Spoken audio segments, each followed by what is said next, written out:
Let's welcome in now John Vick. He is the Executive Director of Concerned Veterans for America. He's also an Iraq War veteran. John, thank you for being here today. Thanks, John. Well, we've seen the U.S. and Israel hammer the regime from the air, but now there's these reports of Kurdish forces moving into Iran. We have a long track record of success working with the Kurds. They've proven themselves to be a very, very effective fighting force. What can you expect from this? Well, I think it's important to note that everybody gets nervous when you arm the Kurds, right? So just, Iran, Iraq, Turkey. So just know what you're buying when you utilize that as part of a strategy.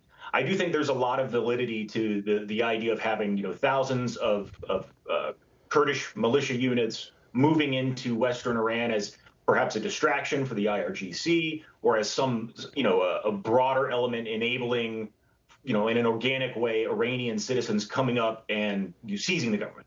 That could be a legitimate part of a strategy. However, it's important to note that every time Kurdish forces have been utilized in Iraq and Syria, and implications for having ground cover from the Americans enabling the Kurds would be kind of a red line politically at this point. So there's a lot of unknowns. Well, when you say ground forces, we live in an era now where you could talk about, civilian contractors potentially playing that role. Do you think anything like that is going on? Maybe not traditional ground forces, what we think about them in uniform being led by U.S. officers, but maybe assets from the CIA as well. I would imagine there is probably already some U.S. assets there working with the Kurds on the ground. That would not be surprising. I don't know that myself personally, but I do know that we have a long history training and providing small arms to Kurdish forces going back years, and especially ever since the June strikes on Fordo, the nuclear facilities last year. So I imagine that this is something that's been kind of put into the hopper for a long time.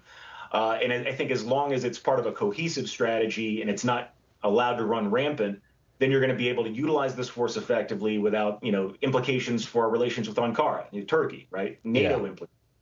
Yeah. And then on top of the two, left really untethered, you're also introducing civil war and fragmentation risks in Iran. Iran's a really big place. It's much bigger than Iraq or Syria, much more ethnically diverse. So I think if it's done in a controlled, coordinated way, responsibly without American boots on the ground, that would be the best way to leverage them. Yeah, the terrain is a lot different than Iraq as well.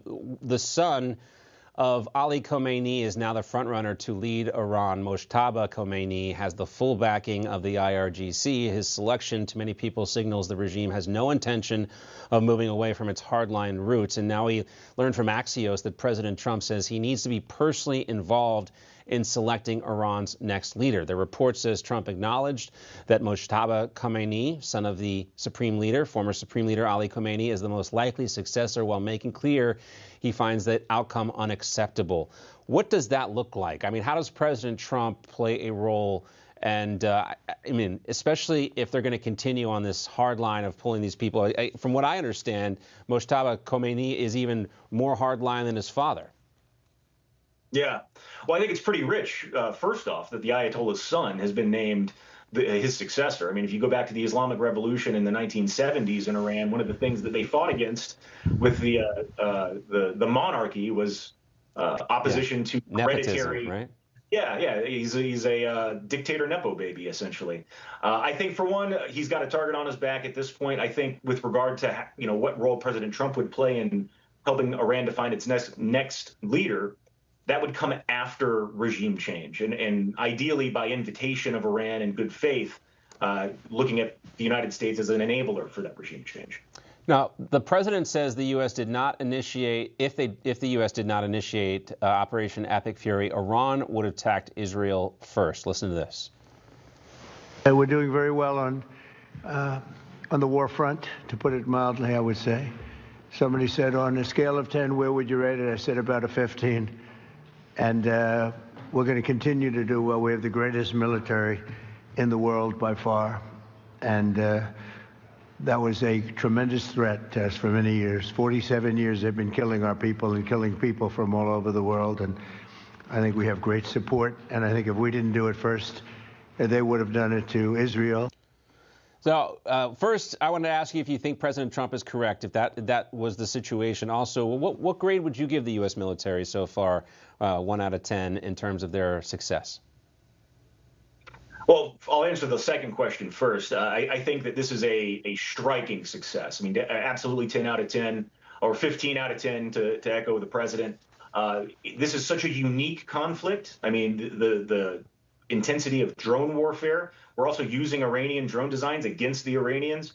There's lots of over-the-horizon implications. We've had multiple countries drawn into this thing, and to the extent that, I mean, it's tragic that we have lost American lives, but the scope and breadth of this conflict, it's striking how we've not lost more, to be quite honest. With regard to